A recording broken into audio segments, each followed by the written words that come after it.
అధ్యక్ష గౌరవనీయులు పెద్దలు దివంగత ప్రధానమంత్రి మాన్యులు డాక్టర్ మన్మోహన్ సింగ్ గారికి నివాళులర్పించే ఈ సందర్భంగా ముందుగా ముఖ్యమంత్రి గారు ప్రవేశపెట్టిన సంతాప తీర్మానానికి పూర్తిగా మా పార్టీ తరపున మద్దతు తెలియజేస్తూ డాక్టర్ మన్మోహన్ సింగ్ గారికి భారతరత్న ఇవ్వాలి అని ఏదైతే వారు ప్రతిపాదన పెట్టారో దానికి కూడా సంపూర్ణంగా మా మద్దతు ప్రకటిస్తూ తప్పకుండా ఈ భారతరత్న అనే పురస్కారానికి గౌరవానికి వారు ఖచ్చితంగా అర్హులనే మాటను కూడా మా పార్టీ కూడా సమర్థిస్తూ వారి ప్రతిపాదనను పూర్తి స్థాయిలో ఏకీభావం తెలియజేస్తా ఉన్నాం అధ్యక్ష మన్మోహన్ సింగ్ గారి గొప్పతనాన్ని, మన్మోహన్ సింగ్ గారి యొక్క సామర్థ్యాన్ని, మన్మోహన్ సింగ్ గారి యొక్క తెలివితేటల్ని మొట్టమొదటగా గుర్తించింది కూడా మన తెలంగాణ బిడ్డ పివి నరసింహారావు గారు అనేది నిర్వివాదం అధ్యక్ష.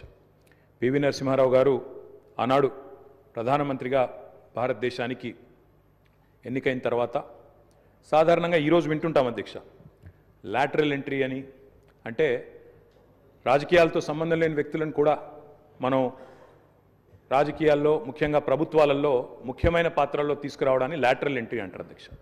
కానీ ఈ లాటరల్ ఎంట్రీ అనే విధానాన్ని ఆనాడు పివి నరసింహారావు గారు తీసుకొచ్చి రాజకీయాలతో సంబంధం లేని ఒక ఆర్థికవేత్త, ఆర్బీఐ గవర్నర్గా పనిచేసిన ఒక మంచి తెలివైన ఒక ఆర్థికవేత్త మనకు అందుబాటులో ఉన్నారని చెప్పి గుర్తించి గౌరవించి వారిని ఆర్థిక మంత్రిగా ఆనాడు నియమించారు అధ్యక్ష. ఆర్థిక మంత్రిగా నియమించబడ్డ తర్వాత డాక్టర్ మన్మోహన్ సింగ్ గారు ఆనాడు 1991లో అనుకుంటాను అధ్యక్ష, సబ్జెక్ట్ టు కరెక్షన్, బడ్జెట్ ప్రవేశపెడుతున్నప్పుడు ఒక గొప్ప మాట అన్నారు. ఆయన అన్న మాట, let the whole world here loud and clear, India is wide awake. అంటే ప్రపంచం మొత్తం వినాల్సిన సమయం వచ్చింది, నా దేశం మేల్కొని ఉంది అనే మాట ఆనాడు ఒక ఆర్థికవేత్తగా ఆర్థిక సంస్కరణలు ప్రవేశపెట్టే సందర్భంలో డాక్టర్ మన్మోహన్ సింగ్ మాట్లాడిన మాట అధ్యక్ష. ఆ మాటలు, ఆయన సిద్ధాంతం, ఆనాటి పివి నరసింహారావు గారి నాయకత్వం ఇవాళ ఈ దేశంలో సమూలమైన సంస్కరణలు తెచ్చింది. ఈ దేశంలో ఎన్నో రకమైన విప్లవాత్మకమైన మార్పులు కూడా వచ్చినాయి అధ్యక్ష. కేవలం 15 రోజులు మాత్రమే ఫారెక్స్ నిలువలు ఉన్న ఆనాటి పరిస్థితి నుంచి మొత్తం ప్రపంచం అంతా ఆశ్చర్యపోయే స్థాయికి దేశాన్ని పరిగెత్తించిన ఆర్థిక సంస్కరణ శీలి డాక్టర్ మన్మోహన్ సింగ్. అనవసరపు డాంబికాలు, అనవసరపు ఆర్భాటాలు లేకుండా, హడావిడి లేకుండా సింపుల్ లివింగ్, హై థింకింగ్ అనే మాటకి పర్యాయ పదంగా డాక్టర్ మన్మోహన్ సింగ్ గారిని మనం చెప్పుకోవచ్చు అధ్యక్ష.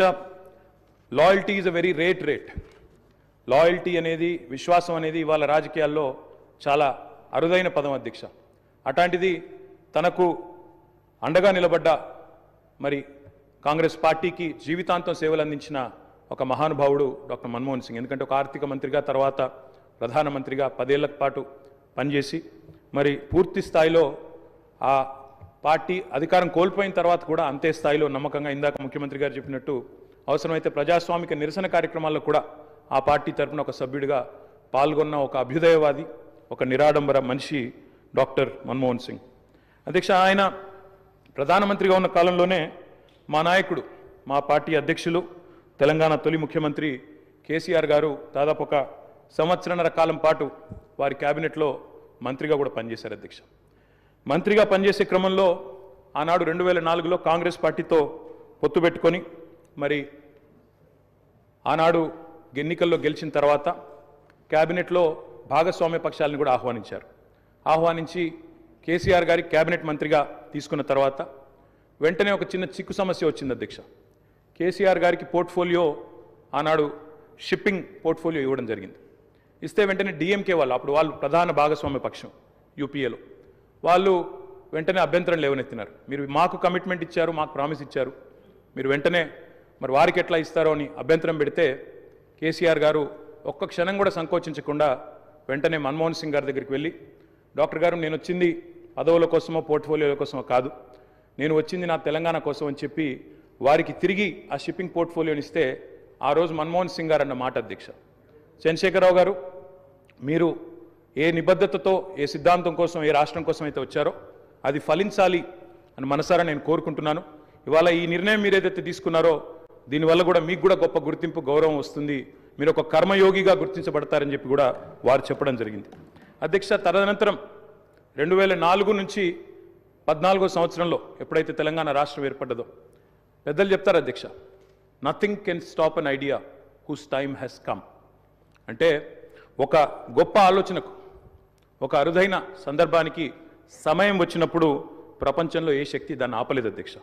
అట్లా మన్మోహన్ సింగ్ గారు కూడా నమ్మారు కాబట్టే ఆనాడు తెలంగాణ ఉద్యమంలో ఉన్న నిబద్ధత, తెలంగాణ ఉద్యమానికి ఉన్న బలం, తెలంగాణ ప్రజల యొక్క పోరాట స్ఫూర్తి ఇవన్నీ కూడా అర్థమైనాయి కాబట్టే 14లో ఆనాడు అనివార్య పరిస్థితుల్లో తెలంగాణ రాష్ట్ర ఏర్పాటు జరిగినప్పుడు అప్పుడు మన్మోహన్ సింగ్ గారి నాయకత్వంలో జరిగింది.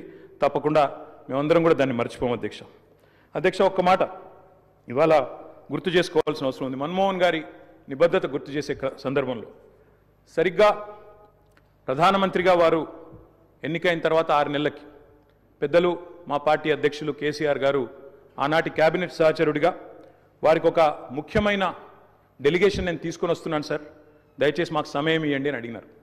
ఇది నేను చెప్పేది మీరు పేపర్లో కూడా చూసుకోవచ్చు అధ్యక్ష. డిసెంబర్ 18, సరిగ్గా 20 సంవత్సరాల కిందట, డిసెంబర్ 18, 2004 సంవత్సరం అధ్యక్ష టైం ఇచ్చారు ఆయన. ఇస్తే సార్ మాకు 5 నిమిషాలు కాదు, నేను ఒక ముఖ్యమైన బృందాన్ని తీసుకొస్తున్నా, ఆర్ కృష్ణయ్య గారు, అదేవిధంగా వకులాభరణం కృష్ణమోహన్ రావు గారు, ఇట్లా కొంతమంది మా దగ్గర బలహీన వర్గాల కోసం పనిచేసే నాయకులు ఉన్నారు, వారందరినీ తీసుకొని వస్తున్నాను, దయచేసి ఒక అర్ధగంట 45 నిమిషాలు సమయం ఇవ్వండి అన్నారు. అంటే మన్మోహన్ సింగ్ గారి గొప్పతనం ఏంటంటే అధ్యక్ష, సమస్య తీవ్రత తెలుసుకున్న తర్వాత ఓబీసీలకు అన్ని రాష్ట్రాల్లో మంత్రిత్వ శాఖలు ఉన్నాయి, కేంద్రంలో కూడా ఓబీసీ వెల్ఫేర్ మినిస్ట్రీ పెట్టాలి అని మన్మోహన్ సింగ్ గారి దగ్గరికి కేసీఆర్ గారు డిసెంబర్ 18, 2004 నాడు ఒక బృందాన్ని తీసుకొని వెళ్తే 45 నిమిషాల సమయం ఇచ్చిన ప్రధానమంత్రి గారు గంటన్నర సేపు వారితో గడిపినారు అధ్యక్ష. గంటన్నర సేపు మొత్తం విషయం అర్థం చేసుకోవడానికి, అధ్యయనం చేయడానికి గంటన్నర సేపు వారితో గడిపి తప్పకుండా నేను చూస్తాను అని చెప్పి వారు చెప్పిన మాట కూడా నేను గుర్తు చేస్తా ఉన్నా అధ్యక్ష. అధ్యక్ష, ఎన్నో అడ్డంకులు, ఎన్నో అభ్యంతరాలున్నా వాస్తవం మరి మన్మోహన్ సింగ్ గారు ప్రజాస్వామిక ఉద్యమాలకు అండగా నిలబడ్డారు. ఎన్నడూ కూడా ఆయన మరి ఎన్ని ఒత్తిళ్లకు లోనైనా కూడా సంస్కరణల బాట నుంచి వెనుకకు తగ్గలేదు. We can call him the silent architect of modern India. ఆయనకు పేర్లు పెట్టారు అధ్యక్ష. మన్మోహన్ కాదు, ఈయన మౌనమోహన్ సింగ్ అన్నారు. రకరకాలుగా మాట్లాడారు, కానీ ఆయన పాటికి ఆయన పనిచేసుకుంటూ పోయినాడు. ఏమేం సంస్కరణలు దేవాలో తీసుకుంటూ వచ్చినారు. వారు తెచ్చిన సంస్కరణలు కూడా చాలా విప్లవాత్మకమైన సంస్కరణలు. ఇప్పుడే డిప్యూటీ సీఎం గారు కూడా చెప్పారు. తప్పకుండా చాలా సంస్కరణలు కూడా వారు తెచ్చారు. ఎంతమంది ఎన్ని రకాలుగా ఆయనను అవమానించే ప్రయత్నం చేసినా నిజంగా చెప్పాలంటే ఆకాశం స్థాయి తగ్గదు అధ్యక్ష. అవమానం చేస్తే ఆకాశం స్థాయి తగ్గదు. ఎన్ని నిందలు వేసినా మహోన్నతులు తొనకరు బెనకరు. అటువంటి స్థితప్రజ్ఞతను మనం డాక్టర్ మన్మోహన్ సింగ్లో చూసాం. ఇవాళ మన్మోహన్ సింగ్ గారి గురించి మాట్లాడుకునేటప్పుడు తప్పకుండా మన తెలుగు బిడ్డ, మన తెలంగాణ బిడ్డ పివి గురించి కూడా మనం గుర్తు చేసుకోవాలి అధ్యక్ష. మేము మొన్న మా పార్టీ అధ్యక్షులు పెద్దలు కేసీఆర్ గారి ఆదేశం మేరకు పార్టీ వర్కింగ్ ప్రెసిడెంట్గా నేను, నాతో పాటు మా గౌరవ రాజ్యసభ సభ్యులు అందరం కూడా వారి ఇంటికి పోయాం, నివాళులు అర్పించాం. తెల్లారి అంత్యక్రియల్లో మేము కూడా పాల్గొన్నాం అధ్యక్ష. మొత్తం అంత్యక్రియలు ముగిసిన తర్వాతనే వారి కుటుంబాన్ని కలిసి పరామర్శించి మా తరపున కూడా సానుభూతిని చెప్పి వచ్చినాం అధ్యక్ష. కానీ అక్కడ పోయినప్పుడు ఒక మాట మాత్రం కొంత బాధ అనిపించింది అధ్యక్ష. మన్మోహన్ సింగ్ గారికి మొన్న జరిగిన వారికి గౌరవప్రదమైన వీడ్కోలు ఢిల్లీలో మన తెలంగాణ బిడ్డ పివి గారికి దక్కలేదు అనే బాధ మాత్రం కొంత అనిపించింది అధ్యక్ష. దయచేసి నేను ముఖ్యమంత్రి గారిని కోరుతా ఉన్నా, ఇది తెలంగాణ శాసనసభ. ఇప్పుడు మీరు అన్నారు తీర్మానం భారతరత్న అన్నారు, సంతోషం. అదే మాదిరిగా విగ్రహం పెడదామన్నారు. తప్పకుండా ప్రభుత్వం ఎక్కడ వారు నిర్ణయిస్తే అక్కడ మేమందరం కూడా వస్తాం అధ్యక్ష. తప్పకుండా అట్లాంటి కార్యక్రమాల్లో కలిసి పాల్గొంటాం. కానీ పివి నరసింహారావు గారికి కూడా ఢిల్లీలో ఒక మెమోరియల్ ఏర్పాటు చేయాలని చెప్పి శాసనసభ తీర్మానిస్తే మన తెలంగాణ బిడ్డ, మన తెలుగు బిడ్డ, మనవాడు పివి గారికి కూడా సముచితమైన గౌరవం కేంద్ర ప్రభుత్వం ఇవ్వాలి అనే ఒక ప్రతిపాదన కూడా మన శాసనసభ నుండి పోతే బాగుంటుంది.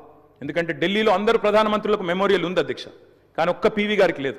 అదొక రకంగా మనకు అవమానం, మనకు తీరని లోటు.